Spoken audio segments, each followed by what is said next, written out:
Chapter 15, Number 34 and Number 27. Dante passed through all the degrees of misfortune that prisoners, forgotten in their dungeons, suffer. He commenced with pride, a natural consequence of hope and a consciousness of innocence, and then he began to doubt his own innocence, which justified in some measure the governor's belief in his mental alienation. And then, falling into the opposite extreme, he supplicated, not heaven, but his jailer. Heaven, which ought to be the first resort of the unhappy, is the last one, only sought when all others have been tried in vain. Dante entreated to be removed from his present dungeon into another, even if it were darker and deeper, for a change, however disadvantaged change, was still a change, and would afford him some amusement. He entreated to be allowed to walk about, to have books and instruments. Nothing was granted. No matter, he asked all the same. He accustomed himself to speak it to his fresh jailer, although he was, if possible, more taciturn than the former. But still, to speak to a man, even though a mute, was something. Dante spoke for the sake of hearing his own voice. He had tried to speak when alone, but the sound of his voice terrified him. Often, before his captivity, Dante's mind had revolted at the idea of those assemblages of prisoners, composed of thieves, vagabonds, and murderers. He now wished to be among them, in order to see some other faces besides that of his jailer. He sighed for the galleys, with their infamous costume, their chain, and the brand on their shoulder. The galley slaves breathed the fresh air of heaven, and saw one another. They were very happy. He besought the jailer one day to let him have a companion, were it even the mad abbé. The jailer, though rude and hardened by the constant sight of so much suffering, was yet a man. At the bottom of his heart he had often compassionated the unhappy young man who suffered thus, and he laid the request of number 34 before the governor. But the latter sapidly imagined that Dante wished to conspire or attempt an escape, and refused his request. Dante had exhausted all human resources, and he then turned to God. All the pious ideas that had been so long forgotten returned. He recollected the prayers his mother had taught him, and discovered a new meaning to every word. For in prosperity, prayers seem but a mere assemblage of words, until the day when misfortune comes to explain to the unhappy sufferer the sublime language by which he speaks to God. He prayed and prayed aloud, no longer terrified at the sound of his voice, for he fell into a species of ecstasy and saw God at every word he uttered. He laid every action of his life before the Almighty, proposed tasks to accomplish, and at the end of every prayer introduced the entreaty oftener addressed to a man than to God. Forgive us our trespasses as we forgive them that trespass against us. Spite of his earnest prayers, Dante remained a prisoner. Then a gloomy feeling took possession of him. He was simple, and without education.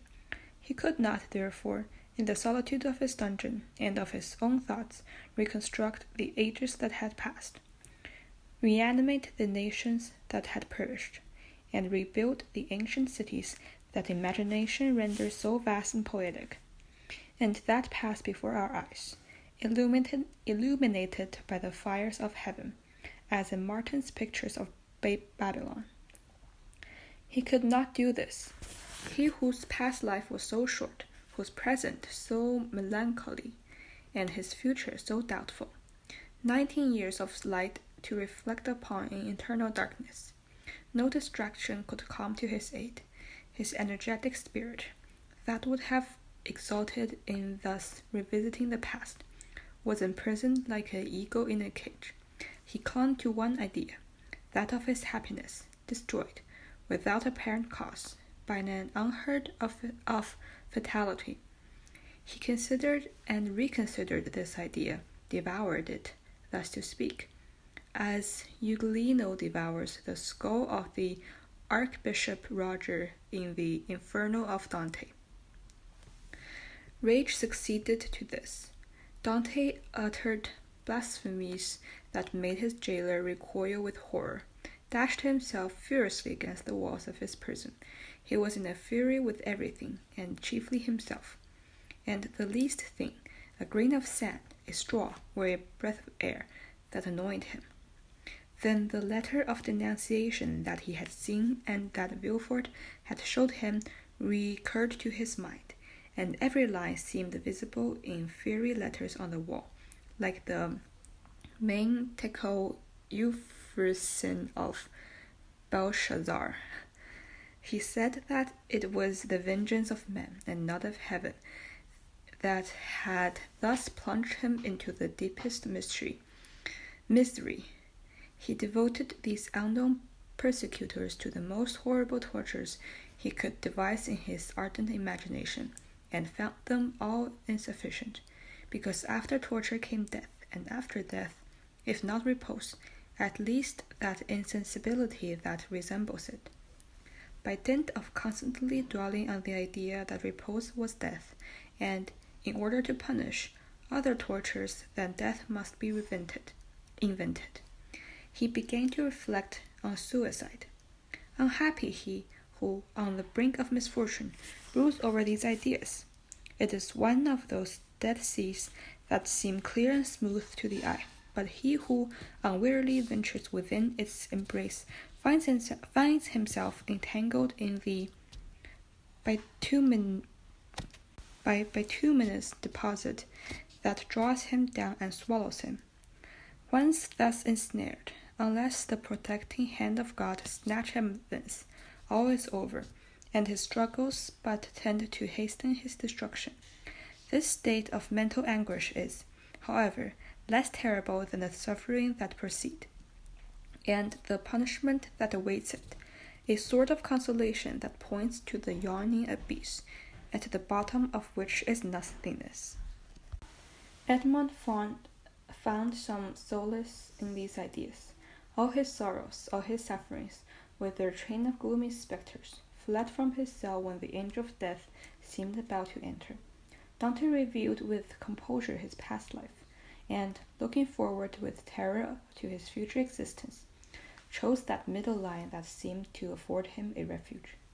Sometimes, said he, in my voyages, when I was a man and commanded other men, I have seen the heavens become overcast, the sea rage and foam, the storm arise, and, like a monstrous bird, cover the sky with its wings. Then I felt that my vessel was a vain refuge that, like a feather in a giant's hand, trembled and shook before the tempest. Soon the fury of the waves and the sight of the sharp rocks announced the approach of death, and death then terrified me, and I used my skill and intelligence as a man and a sailor to escape. But I did so because I was happy, because I had not courted death, because this repose on a bed of rocks and seaweed seemed terrible, because I was unwillingly that I, a creature made for the service of God, should serve for food to the gulls and vultures. But now it is different. I have lost all that bound me to life. Death smiles and invites me to repose. I die after my own manner. I die exhausted and broken-spirited, as I fall asleep when I have placed 3,000 times round my cell, that is 30,000 steps, or about 10 leagues. No sooner had this idea taken possession of him than he became more composed, arranged his couch to the best of his power, ate little and slept less, and found this existence almost supportable because he felt he could throw it off at pleasure, like a worn-out garment. He had two means of dying. The one was to hang himself with his handkerchief to the stanchions of the window. The other, to refuse food and starve himself. but the former means were repugnant to him. Dante had always entertained the greatest horror of pirates, who are hung up to the yardarm. He would not die by what seemed an infamous death. He resolved to adopt the second, and began that day to execute his resolve. Nearly 4 years had thus passed away. At the end of the second he had ceased to mark the lapse of time. Dante said, "I wish to die," and had chosen the manner of his death, and, fearful of changing his mind, he had taken an oath to die.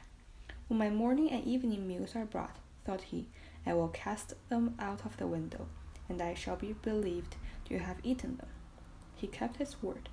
Twice a day he cast out, by the barred aperture, the provisions his jailer brought him, at first gaily, then with deliberation, and at last with regret. Nothing but the recollection of his oath gave him strength to proceed. Hunger rendered these viands, once so repugnant, acceptable to him. He held the plate in his hand for an hour at a time, and gazed on the morsel of bad meat, of tainted fish, of black and mouldy bread. It was the last instinct of life, which occasionally vanquished his resolve. Then his dungeon seemed less sombre, his prospects less desperate. He was still young. He was only 25. He had nearly 50 years to live. What unforeseen events might not open his prison door and restore him to liberty? Then he raised to his lips the repast that, like a voluntary Tantalus, he refused himself. But he thought of his oath, and he would not break it. He persisted until, at last, he had not sufficient force to cast his supper out of the loophole. The next morning he could not see nor hear. The jailer feared he was dangerously ill. Edmond hoped he was dying. The day passed away thus. Edmond felt a species of stupor creeping over him. The gnawing pain at his stomach had ceased. His thirst had abated. When he closed his eyes he saw myriads of lights dancing before them, like the meteors that play about the marshes. It was the twilight of that mysterious country called death. Suddenly, about 9 o'clock in the evening, Edmond heard a hollow sound in the wall against which he was dying. So many loathsome animals inhabited the prison that their noise did not, in general, awaken.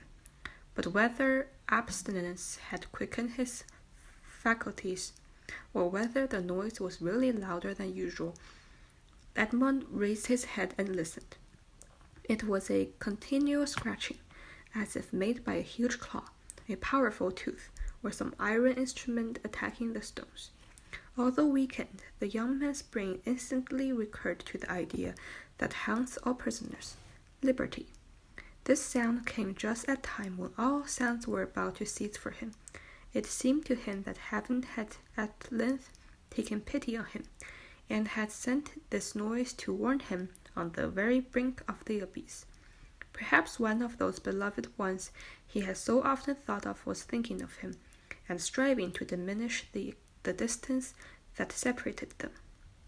No, doubtless he was deceived, and it was but one of those dreams that forerun death. Edmond still heard the sound. It lasted nearly 3 hours. He then heard a noise of something falling, and all was silent. Some hours afterward it became nearer and more distinct. Edmond became already interested in that labor, which seemed like companionship, when the jailer entered. For a week that he had resolved to die, and for 4 days that he put this resolution into execution, Edmond had not spoken to this man, had not answered him when he inquired what was the matter with him, and turned his face to the wall when he looked too curiously at him. But now the jailer might hear this noise and put an end to it, thus destroying a ray of something like hope that soothed his last moments. The jailer brought him his breakfast.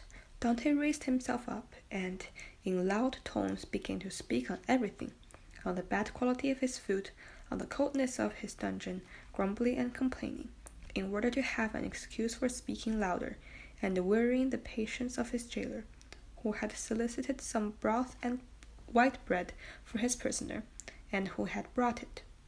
Fortunately, he fancied Dante was delirious, and, placing his food on the rickety table, he withdrew. Left alone, Edmond listened, and the sound became more and more distinct. There can be no doubt, thought he. It is some prisoner who is striving to obtain his freedom. Oh, if I were near him, how would I assist him? Suddenly another idea took possession of his mind, so used to misfortune that it could scarcely understand hope. Yet this idea possessed him, that the noise arose from the workmen the governor had ordered to repair the neighboring dungeon. It was easy to ascertain this, but how could he risk the question? It was easy to call his jailer's attention to the noise, and watch his countenance as he listened. But might he not by this means betray interests far more precious than this short-lived satisfaction? Unfortunately, Edmond's brain was still so feeble that he could not bend his thoughts to anything in particular. He saw but one means of restoring lucidity and clearness to his judgment. He turned his eyes toward the soup his jailer had brought him, rose, staggered toward it, raised the vessel to his lips, and drank off the contents with a feeling of indescribable pleasure. He had the resolution to stop with this. He had often heard that shipwrecked persons had died through having eagerly devoured too much food. Edmond replaced on the table the bread he was about to devour, and returned to his couch. He did not wish to die. He soon felt that his ideas, so vague and intangible, became again collected. He could think, and strengthened his thoughts by reasoning. Then he said to himself, I must put this to the test, but without compromising anybody. If it is a workman, I need but knock against the wall, and he will cease to work, in order to find out who is knocking, and why he does so. But as his occupation is sanctioned by the governor, he will soon resume it. If, on the contrary, it is a prisoner, the noise I make will alarm him. He will cease and not recommence until he thinks everybody is asleep. Edmond rose again, but this time his legs did not tremble, and his eyes were free from mists. He advanced to a corner of his dungeon, detached a stone, and with it knocked against the wall where the sound came. He struck thrice. At the first blow the sound ceased as if by magic. Edmond listened intently. An hour passed, 2 hours passed, and no sound was heard. All was silent there on the other side of the wall. Full of hope, Edmond swallowed a few mouthfuls of bread and water, and, thanks to the excellence of his constitution, found himself well nigh recovered. The day passed away in utter silence. Night came without the noise having recommenced. It is a prisoner, said Edmond joyfully. His brain was on fire, and the life and energy returned. The night passed in perfect silence. Edmond did not close his eyes. In the morning the jailer brought him fresh provisions. He had already devoured those of the previous day. He ate these, listened anxiously for the sound, fearing it had ceased forever, walking around and round his cell, shaking the iron bars of the loophole, restoring by exercise vigor and agility to his lips, and preparing himself thus for his future destiny.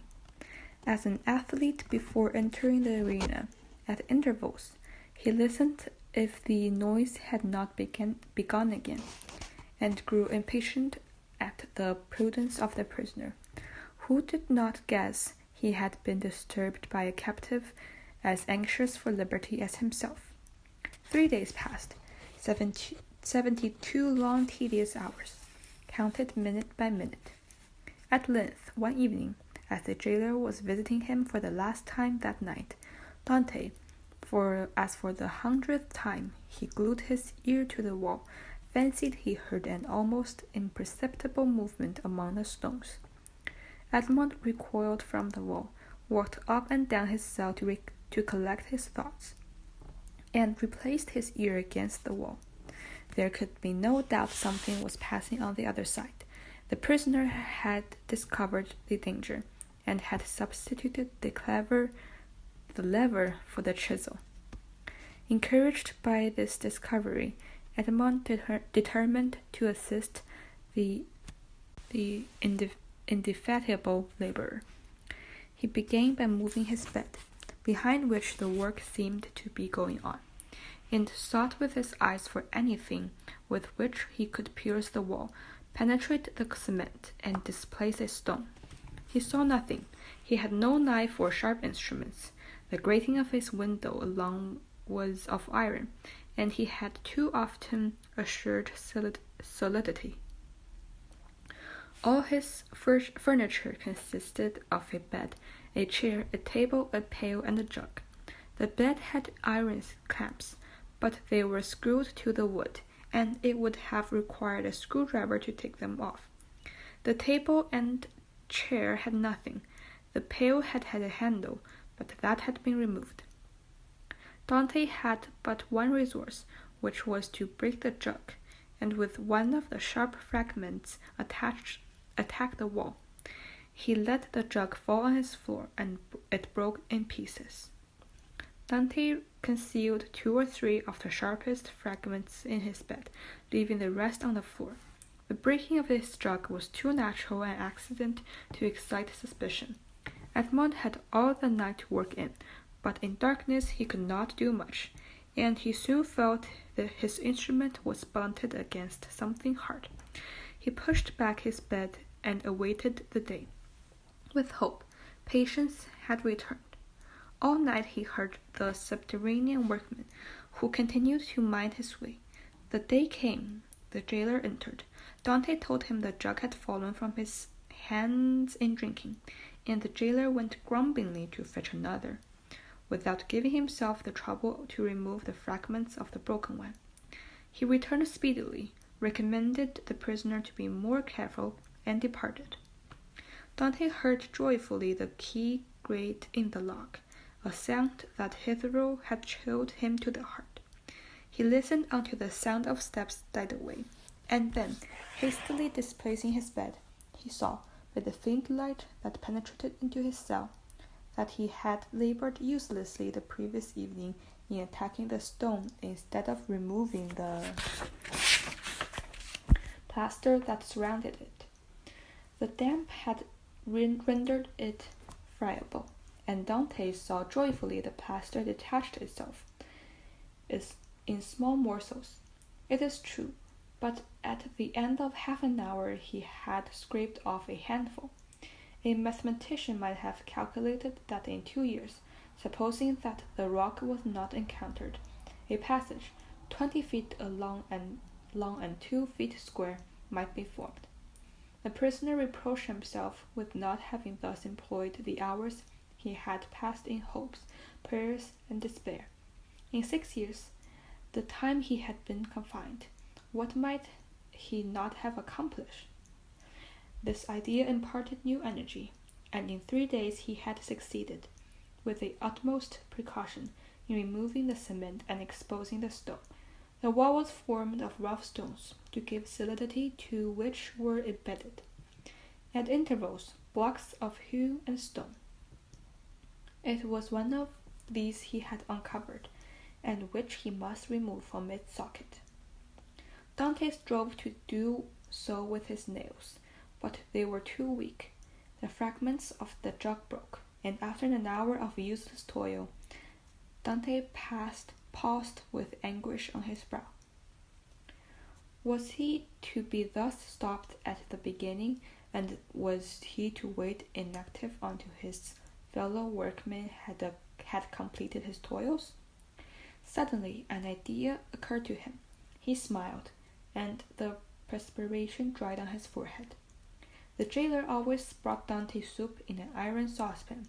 This saucepan contained the soup of a second prisoner. for Dante had remarked that it was either quite full or half empty, according as the turnkey gave it to himself or his companion first. The handle of this saucepan was of iron. Dante would have given 10 years of his life in exchange for it. The jailer poured the contents of his saucepan into Dante's plate, who, after eating his soup with a wooden spoon, washed the plate, which thus served for every day. In the evening, Dante placed his plate on the ground near the door. The jailer, as he entered, stepped on it and broke it. This time he could not blame Dante. He was wrong to leave it there, but the jailer was wrong not to have looked before him. The jailer, therefore, contented himself with grumbling. Then he looked about him for something to pour the soup into. Dante's whole furniture consisted of one plate. There was no alternative. "Leave the saucepan," said Dante. "You can take it away when you bring me my breakfast." This advice was to the jailer's taste, as it spared him the necessity of ascending, descending, and ascending again. He left the saucepan. Dante was beside himself with joy. He rapidly devoured his food, and after waiting an hour, lest the jailer should change his mind and return, he removed his bed, took the handle of the saucepan, inserted the point between the hewn stone and rough stones of the wall, and employed it as a lever. A slight oscillation showed to Dante that all went well. At the end of an hour, the stone was extricated from the wall, leaving a cavity of 1.5 feet in diameter. Dante carefully collected the plaster, carried it into the corners of his cell, and covered it with earth, which he scratched up with one of the pieces of his jug. Then, wishing to make the best use of this night, in which chance, or rather his own stratagem, had placed so precious an instrument in his hands, he continued to work without ceasing. At the dawn of day he replaced the stone, pushed his bed against the wall, and lay down. The breakfast consisted of a piece of bread. The jailer entered and placed the bread on the table. "Well, you do not bring me another plate," said Dante. "No," replied the turnkey. "You smash everything. First you break your jug, then you make me break your plate. If all the prisoners followed your example, the government would be ruined. I shall leave you with a saucepan, and pour your soup into that. So for the future, perhaps, you will not be able to destroy your furniture." Dante raised his eyes to heaven, clasped his hands beneath the coverlid, and prayed. He felt more gratitude for the possession of this piece of iron than he had ever felt for anything. He had, however, remarked that the prisoner on the other side had ceased to labor. No matter, this was a greater reason for proceeding. If his neighbor would not come to him, he would go to him. All day he toiled on untiringly, and by the evening he had succeeded in extracting 10 handfuls of plaster and fragments of stone. When the hour of his jailer's visit arrived, Dante straightened the handle of the saucepan as well as he could, and placed it in its accustomed place. The turnkey poured his ration of food into it, together with the fish, for thrice a week the prisoners were made to abstain from meat. This would have been a method of reckoning time, had not Dante long ceased to do so. Long having poured out the soup, the turnkey retired. Dante wished to ascertain whether his neighbor had really ceased to work. He listened. All was silent, as it had been for the last 3 days. Dante sighed. It was evident that his neighbor distrusted him. However, he toiled on all the night without being discouraged. But after 2 or 3 hours he encountered an obstacle. The iron made no impression, but met with a smooth surface. Dante touched it, and found it was a beam. This beam crossed or rather blocked up, the hole Dante had made. It was necessary, therefore, to dig above or under it. The unhappy young man had not thought of this. "Oh, my God, murmured he, "I have so earnestly prayed to you, and that I hoped my prayers had been heard, after having deprived me of my liberty, after having deprived me of my death, after having recalled me to existence. My God, have pity on me, and do not let me die in despair." "Who talks of God and despair at the same time?" said a voice that seemed to come from beneath the earth, and, deadened by the distance, sounded hollow and sepulchral in the young man's ears. Edmond's hair stood on end, and he rose on his knees. "Ah," said he, "I hear a human voice." Edmond had not heard anyone speak save his jailer for 4 or 5 years, and to a prisoner a jailer is not a man. He is a living door added to his door of oak, a barrier of flesh and blood added to his barrier of iron. "In the name of heaven," cried Dante, "speak again, though the sound of your voice terrifies me." "Who are you?" said the voice. "An unhappy prisoner," replied Dante, who made no hesitation in answering. "Of what country?" "A Frenchman." "Your name?" "Edmond Dante." "Your profession?" "A sailor." "How long have you been here?"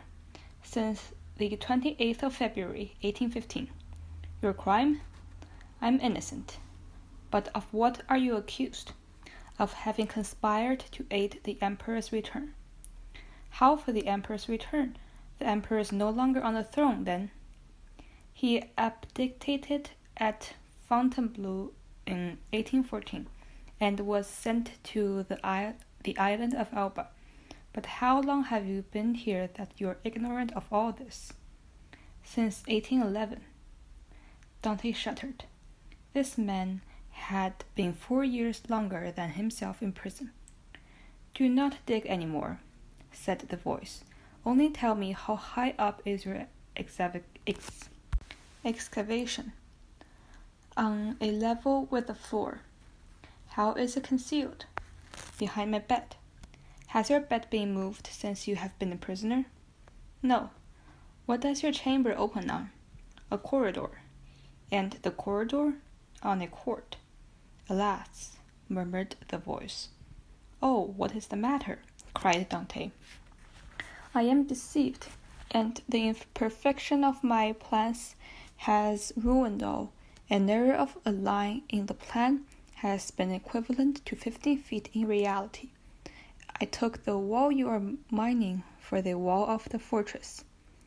"But then you would end at the sea." "That is what I hoped." "And supposing you succeeded?" "I should have thrown myself into the sea, gained one of the islands near here, the Isle de Daume or the Isle de Tiburon, and then I was safe." "Could you have swum so far?" "Heaven would have given me strength, but now all is lost." "All?" "Yes. Stop up your excavation carefully. Do not work any more, and wait until you hear from me. Tell me at least who you are." I am number 27. "You mistrust me, then," said Dante. Edmond fancied he heard a bitter laugh proceed from the unknown. "Oh, I am a Christian," cried Dante, guessing instinctively that this man meant to abandon him. "I swear to you by him who died for us that I will die rather than breathe one syllable of truth to our jailers. But, I conjure you, do not abandon me. Let me know you are near. Let me hear your voice. If you do abandon me, I swear to you that I will dash my brains against the wall, and you will have my death to reproach yourself with." "How old are you? Your voice is that of a young man." "I do not know my age, for I have not counted the years I have been here. All I do know is that I was 19 when I was arrested, the 28th of February, 1815. "Not quite 26, murmured the voice. At that age he cannot be a traitor." "No, no, no," cried Dante. "I swear to you again, rather than betray you, they shall hew me to pieces. You have done well to speak to me and entreat me, for I was about to form another plan and leave you. But your age reassures me. I will not forget you. Accept me." "When?" "Oh, expect me." "When?" "I must calculate our chances. I will give you the signal." "But you will not leave me. You will come to me, or you will let me come to you. We will escape, and if we cannot escape, we will talk. You of those whom you love, and I of those whom I love. You must love somebody." "No, I am alone in the world." "Then you will love me. If you are young, I will be your comrade. If you are old, I will be your son. I have a father who is 70 if he yet lives. I only love him and a young girl called Mercedes. My father has not yet forgotten me, I am sure, but God alone knows if she loves me still. I shall love you as I loved my father." "It is well," returned the voice. "Tomorrow."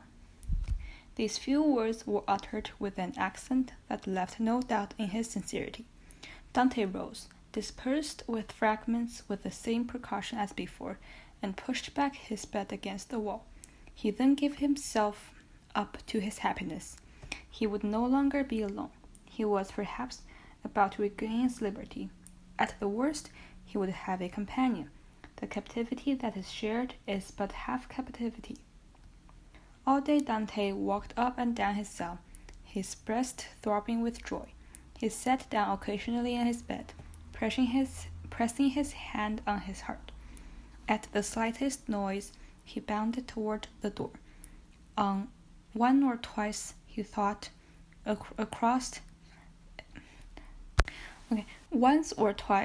the thought crossed his mind that he might be separated from this unknown, whom he loved already, and then his mind was made up. When the jailer moved his bed and stooped to examine the opening, he would kill him with his water jug. He would be condemned to die, but he was about to die of grief and despair when this miraculous noise recalled him to life. The jailer came in the evening. Dante was on his bed. It seemed to him that thus he better guarded the unfinished opening. Doubtless there was a strange expression in his eyes, for the jailer said, "Come, are you going mad again?" Dante did not answer. He feared that the emotion of his voice would betray him. The jailer retired, shaking his head. The night came. Dante hoped that his neighbor would profit by the silence to address him, but he was mistaken. The next morning, however, just as he removed his bed from the wall, he heard 3 knocks. He threw himself on his knees. "Is it you?" said he. "I am here." "Is your jailer gone?" "Yes," said Dante. "He will not return until evening, so that we have 12 hours before us." "I can work then," said the voice. "Oh, yes, yes, this instant, I entreat you."